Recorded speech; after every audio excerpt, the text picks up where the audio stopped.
제 이슈의 본질은 공정성입니다. 그리고 형평성입니다. 시민권을 취득한 것이 병역 기피한 것으로 간주되어서 법의 공정한 심판이나 적법 절차를 따져보지도 않은 채 정부가 일방적으로 개입해서 한 개인의 입국을 19년이 다 되어가도록 막는 이 처사가 과연 냉정하게 따져서 볼 때 공정하고 또 정의로운가, 적법하고 형평성을 두고 볼 때 공평하고 정의로운지. 그래서 제가 법에 위배되는 행위나 불법을 행했다면 제 값을 마땅하게 받아야 합니다. 하지만 만약 그렇지 않다면 범법 행위가 없었음에도 불구하고 19년이라는 오랜 세월 동안 한 인권을 무참하게 유린하고 침해한 것에 대해서 정부는, 특히 법무부는 사과하고 그 책임을 져야 할 것입니다. 그리고 거짓을 사실인 것처럼 매도하고 무책임하게 유포하고 사주를 받았든지 아니면 단지 영리 목적으로 그랬든지 거짓 증언한 미디어 매체들에게도 사과와 책임을 물을 것입니다. 법은 그 누구에게나 평등하고 공정해야 합니다. 그 어떤 이유로라도 대상에 따라 결론이 바뀌어 버려서는 안 됩니다. 법은 가진 자나 없는 자나 유명인이나 무명인이나 힘 있는 자나 없는 자나 똑같이 평등하게 적용되어야 합니다. 그것이 흔들리고 깨지면 법치주의를 완전히 파괴해서 파국으로 치닫는 상황에 이르게 됩니다. 제가 추방당할 만한 범죄를 저지른 사람입니까? 아닙니다. 저는 불법을 행하지 않았습니다. 제가 내린 선택은 위법한 행위가 아니었습니다. 하지만 아직도 제가 한 범법자, 병역 기피자라고 말합니다. 2002년에 시민단체가 이 병역법 위반으로 유승준을 처벌해달라고 원했는데요. 법원에서는 혐의 없음으로 나왔습니다. 저는 입영일 전 미국 시민권을 취득함으로 한국 국적이 자동 상실되었습니다. 이것 또한 병역법 위반이 될 수 없습니다. 저는 병역 면제자이지 병역 기피자가 아닙니다. 그럼에도 불구하고 19년이라는 긴 세월 동안 입국 금지입니다. 도대체 저의 죄명이 무엇입니까? 누군가가 죄를 졌으면 죄가 유죄로 판명되면 그 죄의 값을 치러야 합니다. 죄를 지은 범죄자들도 5년 입국 금지가 됩니다. 그리고 38살이 되면 병역 기피자라 할지라도 F4 비자를 받을 수 있습니다. 그것이 재외 동포법입니다. 저번 대법원 판결에도 외국인이 대한민국에서 범죄를 저지르고 금고 이상의 형에 선고받고 또 강제 퇴거 명령을 하는 경우랄지라도 원칙적으로 5년간 입국금지 제한을 받을 뿐임을 고려해야 한다라고 명시한 바 있습니다. 하지만 저는 아무런 범법 행위가 없었음에도 불구하고 아직도 입국금지를 하고 있습니다. 법무부는 도대체 뭐 하고 있는 건가요? 한간에는 입국금지를 내린 주무처인 법무부가 유승준 관련 논란에서 뒤로 물러나서 책임을 회피하고 있는 점도 문제로 지적되고 있다고 그런 말이 나왔는데요. 왜 입국금지 결정은 법무부가 내려놓고 외교부와 법무청 뒤에서 책임을 회피하는 찌질한 구경꾼처럼 구경하고 앉아 계십니까? 추미애 장관님, 한 말씀 부탁드립니다. 아드님 일 때문에 불편하십니까?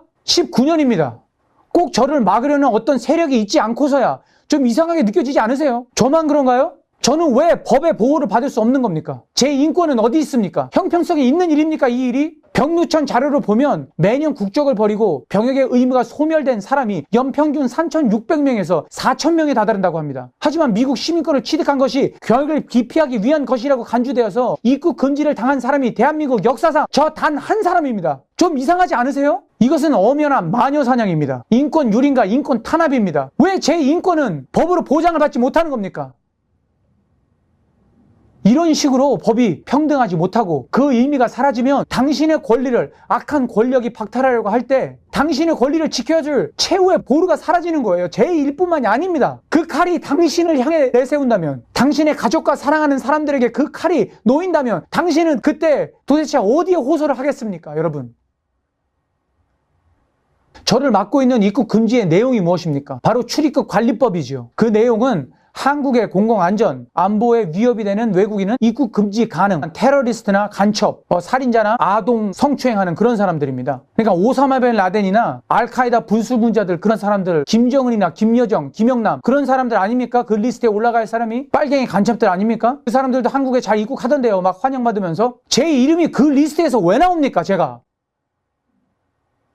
그럼에도 불구하고 병무청장이나 김병주 의원이나 제가 하나같이 대한민국 젊은이들의 사기를 떨어뜨리고 허탈감을 느끼게 한다고 말합니다. 그럼 입국금지 당해도 된다는 건가요? 사기를 떨어뜨리니까? 그런 억울하라면 조국 전 장관 딸이나 추미애 장관 아들이나 문 대통령 아들, 문준용이 등 그런 사람들 추방돼야 되는 거 아닙니까? 전 국민이 사기와 허탈감 이런 사람들이 더욱 떨어뜨리는 거죠. 그럼 문준용 씨도 나한테 그러겠지요. 나는 아버지 백으로가 아니라 아버지 대통령이니까 그런 게 아니라 공정한 절차를 밟아서 코로나 지원금 수령도 받고 기업재단으로부터 받은 지원금도 다 내 실력으로 받은 거라고 말이에요. 그 말이 다 사실이고 그의 행위가 범법이 아니라면 저도 그를 비판하고 싶은 마음 없습니다. 또 죄도 없는데 법적 제재를 가해서도 안 된다고 저는 그렇게 동의합니다. 단지 그가 대통령의 아들이라고 해서 차별을 받아서는 안 된다는 얘기입니다. 마찬가지로 만약 범법을 저질렀다면 그는 대통령의 아들이건 뭐건 간에 그가 지은 죄만큼의 죄값을 치러야 한다는 겁니다. 최고 권력자의 아들이고 아니고 그 상관없이 법에는 모두가 동등해야 된다는 얘기입니다. 여러분 아시다시피 지금껏 병역을 면피한 수많은 권력자들의 아들들이 저처럼 다 입국 금지 당했죠. 사회적으로 비난받고 매장당했죠. 추방당하고 공공의적으로 몰렸지요. 거짓 언론으로 매도당하고 인생이 힘들게 됐지요. 단 한 명도 없습니다. 대한민국 역사상. 대표적으로 청와대 특보를 지냈던 문정인 교수, 권력자죠. 현 정권 실세입니다. 문정인 교수 아들은 아버지의 권력과 능력을 이용해서 해외에서 유학한 뒤에 미국 국적을 취득한 뒤에 군대 안 가버렸어요. 반면에 저는 온 가족이 미국으로 이민을 했고 앞으로도 가족들이 미국에 살 거니까 시민권을 취득하는 게 당연했지만서도 이 친구는 유학 와서 가족들이 다 한국에서 사는 것뿐만이 아니라 아버지가 고위 직책을 가진 권력자 대통령 특보입니다. 그럼에도 불구하고 시민권 따고 군대를 회피한 거 아닙니까? 그럼 기회가 생기니까 국적을 바꿔서 한국을 배신한 거죠. 아니에요? 이 친구도 지금 저처럼 추방당하고 입국 금지 당했죠. 누가 더 부도덕적한 겁니까 진짜로. 그런데 이 친구에 대해서 문제 삼았을 때 뭐라고 그럽니까? 개인의 선택일 뿐이다. 아버지랑 연결시키지 마라. 개인의 권리다라고 주장했죠. 그럼 정권의 실세고 권력자의 아들은 되고 저는 안 되는 겁니까? 제가 지금 말씀드리려 하는 것은 형편성입니다. 공정성입니다. 지금 이 시간에도 실제로 대한민국에 간첩죄로 처벌받은 사람들도 자유롭게 드러들어요 지금. 아까도 말했듯이 시민단체들이 입국 금지를 제기했을 때 무혐의로 나왔습니다. 저는 혐의가 없습니다. 김병주 의원 발의한다는 법이안 그거 발의하세요. 아마 문정인 씨 아들이 첫 순위로 추방 및 입국 금지 대상일 겁니다. 조국 아들도 한미 이중국적으로 입영 5차례나 지금 연기했다고 들었는데 어떻게 될지 다 같이 지켜봐야 될 일입니다. 그 외에도 많은 고위 공직자들 자녀들도 모두 추방되고 입국 금지를 당해야 합니다. 국민들이 지켜보는 앞에서 말입니다. 추미애 장관 아들 엄마한테 휴가 연장하는 문자 쳐가지고 휴가 연장받고 그 제보한 병사 나쁜 사람으로 막 만들어서 그런 걸 보면서 허탈감과 박탈감 정의가 사라진 불공평한 사회를 보면서 이 국민들이 회의를 느끼고 있을 때 그 분노를 한 연예인에게 퍼붓게 만드는 전략이 그게 바로 마녀사냥이에요. 선동당하지 마세요. 시선 돌리기에 속아서 시선을 돌리는 동안에 그 분노를 저에게 퍼붓고 그러고 있는 동안에 고위 공직자 자녀들은 아무런 비난 없이 아무런 제재 없이 잘 먹고 잘 살고 있습니다. 자유롭게 입출국하면서. 이 진실이 불편한 건 저만 느끼는 건가요? 형평성 어디에 찾아봐도 없습니다. 누가 진짜 갑질하고 있는 건가요?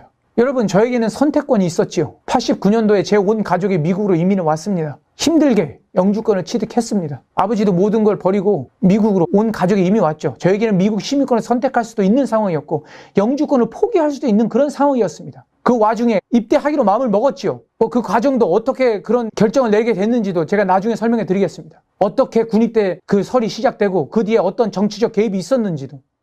당연히 제가 팬들과의 약속을 지켜야 했지요. 제가 실명시켜 드렸습니다. 하지만 제 개인적인 사정이 있었습니다. 저는 여러분들의 약속보다 제 가족을 택했습니다. 그 행동이 비겁하다고 생각하시면 저도 어쩔 수 없습니다. 하지만 저는 제 자신이 비겁하거나 부도덕적이라고 생각해 본 적 없습니다. 팬들과의 약속을 지키지 못한 것이 가장 내 마음에 무겁고 죄송스럽게 여겼던 건 사실입니다. 하지만 나중에 이 과정도 어떻게 마음이 변하게 되었는지도 차차 설명해 드릴 기회가 있을 겁니다. 저를 비난하시든지 질타를 하시든지 도덕적으로 제가 문제가 있다고 생각하시더라도 그것은 제가 다 감당해야 될 몫이지요. 하지만 어떻게 법적인 아무 문제가 없는 사람에게, 한 개인에게 이렇게 긴 시간 동안 기약도 없이 입국 금지를 할 수 있는 겁니까? 그리고 대법원에서 LA 총영사가 비자 발급을 안 해준 건 법에 어긋난다고 승소 판결이 났음에도 불구하고 비자를 내어주지 않는다는 게 이게 말이 되는 겁니까?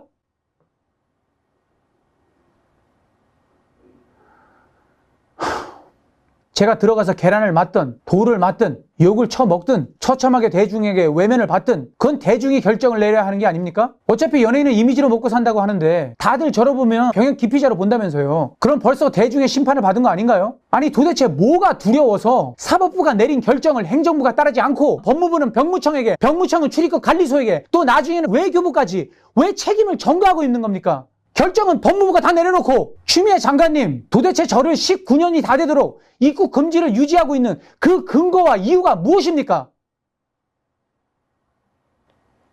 제가 이런 말을 한다고 얻는 것이 뭐가 있겠습니까? 제가 우파콘을 탄다고요? 저는 좌파고 우파고 뭐 진보고 보수고 솔직히 저 그런 거 잘 모르는 사람입니다. 특정 당을 지지하거나 어떤 정치인을 지지하거나 그렇게 하고 싶은 마음도 없는 사람입니다. 하지만 저는 하나님을 믿고 따르는 그리스도인입니다. 어떠한 정책이든 그 방향이 하나님이 원하시는 뜻과 맞고 선하고 올바르고 공평한 길이면 저는 그 편에 설 것입니다. 제가 했던 말이 우파에게 가깝다면 저를 우파라고 보셔도 상관없습니다. 자유민주주의와 자유시장 경제를 지키는 쪽이 보수 쪽에 가깝다면 저를 보수라고 해줘도 저는 상관없습니다. 제가 좌파와 맞서는 이유는 그들의 정책이 자유민주주의와 자유시장 경제를 깨고 흔들고 파괴하고 사람들의 인권과 재산까지 통제하려 하기 때문입니다. 또한 교회와 가정을 파괴하려 하고 있기 때문입니다.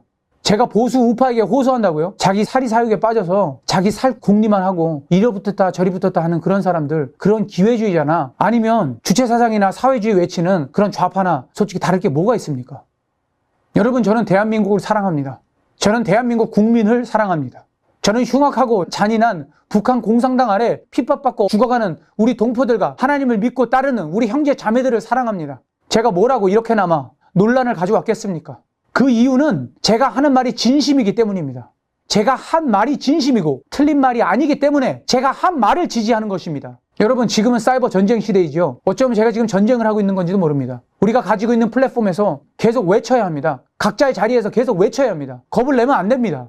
여러분, 진실은 끝내 이깁니다. 편을 들라는 게 아니라 진실의 편에 서라는 뜻입니다. 말을 해야 합니다. 계속 소리를 내야 합니다. 끈질기게 싸우고 걸고 넘어져야 돼요. 용기를 내고 목소리를 계속 높여야 됩니다. 여러분, 저는 그냥 시간 속에 잊혀져야 될 연예인이죠. 제가 데뷔하고 한국에서 일하고 이제 20년 동안 한국에 들어가지 못했죠. 하지만 제 이름은 아직 살아 있습니다. 여러분이 기억하고 계십니다. 하나님께서 제 이름을 지키고 계시기 때문입니다. 누가 뭐래도. 저는 대한민국, 제 조국을 사랑하고 제 사람들을 사랑하고 제 다음 세대들을 사랑합니다. 그 마음을 알고 숨죽이고 아무 말 없이 멀리서나마 응원하고 있는 제 팬들, 그리고 큰 소리는 내지 않아도 제가 말한 소신 발언 등 동의하고 공감하는 많은 사람들, 아직 저를 지지하고 응원하고 있습니다. 많지 않아도 상관없습니다. 하지만 그렇게 악의적으로 기사를 도배하고 말도 안 되는 식으로 지금도 매도를 하고 있죠. 마치 전 국민이 저에게 등을 돌린 것처럼. 그건 당신 생각이고요. 기사를 써야지 왜 당신 생각을 쓰고 앉아 있습니까? 그거. 제 영상의 좋아요가 싫어요보다 많다는 것이 당신이 생각하고 있는 그게 틀렸다는 걸 증명하는 거예요. 왜 팔로워가 더 많아지고 본 사람 중에서 좋아요가 더 많은 건가요? 그것은 제가 비록 늦었어도 늘 진실을 말해왔기 때문에, 또 진실을 말하고 있기 때문에 그런 거라 생각하고요. 또 앞으로도 그럴 겁니다. 그런 메인스트림과 다르게 영상이 나가고 많은 분들께서 제 마음을 받아주셨습니다. 저를 편드는 게 아니라 제가 말한 이슈들과 제 상황을 객관적인 입장에서 많은 분들이 방송해 주셨습니다. 이정훈 교수님이나 김영호 연예부장님, 이 백서스 네트워크, 도란프 TV 등등 아주 많은 분들께서 이 사실에 입각한 영상들을 많이 올려주셨습니다. 제가 정말 진심으로 제가 감사를 드립니다. 그리고 우리 사랑하는 우리 웨스트사이드 팬 여러분들, 오랜 시간 동안 사랑해주고 응원해주셔서 정말 감사합니다. 무엇보다 저를 믿어주고 기다려줘서 진심으로 감사합니다. 솔직히 제가 그 말을 하고 마음이 좀 후련해질 줄 알았어요. 솔직하게. 조금 후련하긴 했어요. 그래도 좀 더 설득력 있게 설명하지 못했을까 하는 후회도 좀 있긴 했습니다. 그동안 참아왔던 말들 짧은 영상 하나로 다 표현하기는 역부족이라고 생각합니다. 그래, 앞으로 계속해서 제 마음에 있는 얘기들 하나씩 풀어나가 보도록 하겠습니다. 그동안 기다려주시고 응원해주신 여러분들 진심으로 감사드립니다. 추운데 건강 유의하시고 저는 다음 영상에서 또 만나 뵙겠습니다. 여러분 축복하고 사랑합니다. 유승준이었습니다.